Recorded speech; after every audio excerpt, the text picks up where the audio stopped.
Alright guys, I'd like to talk a little bit about how to know when it's time to sharpen your chainsaw blade. I'm running my saw out here cutting up an ash tree that had fallen last year. It actually fell into my pasture, but I got the limbs cleaned up and last year, and now I'm working on the trunk since it's all dried out. But as I was saying, to be able to tell when it's time to sharpen your blade. So I'm doing cuts here slightly above my head. You can tell, one, your chainsaw is going to start curving to the right.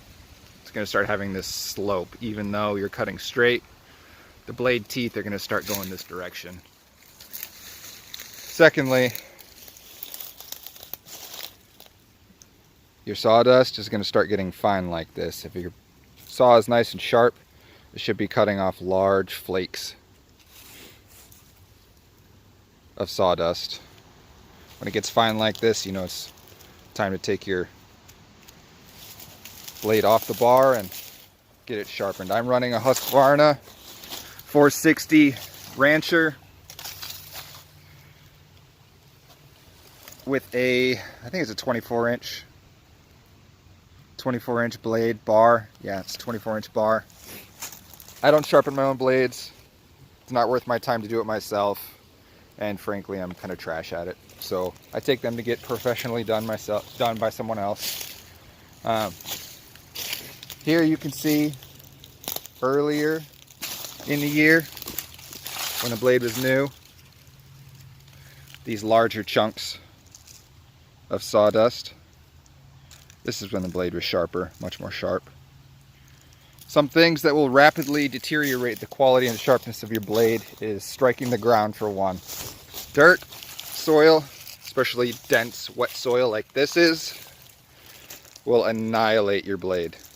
This is nice, organic topsoil. It's great for planting, great for growing stuff, but this will annihilate your blade. You even nick the ground rather with the blade, and it's going to take off some of the sharpness. I also have a cherry tree. That's another thing. You cannot expect the blade to last as long while you're cutting through hardwood like cherry or oak or elm as if you were cutting through ash all the time. Ash is a softer wood. Pine is going to be a softer wood, especially dead ash.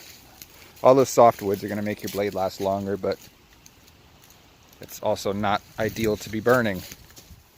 It burns very quickly and dirty, whereas some of these cherries and oaks burn clean and hot and long. So that's just a brief video. I wanted to talk about some things that'll make your blade become dull.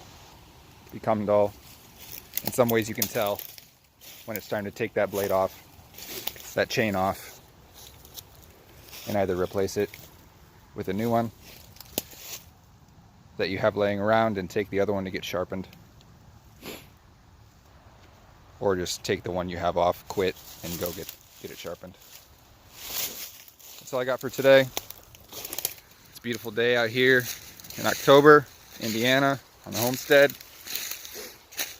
Thanks for watching.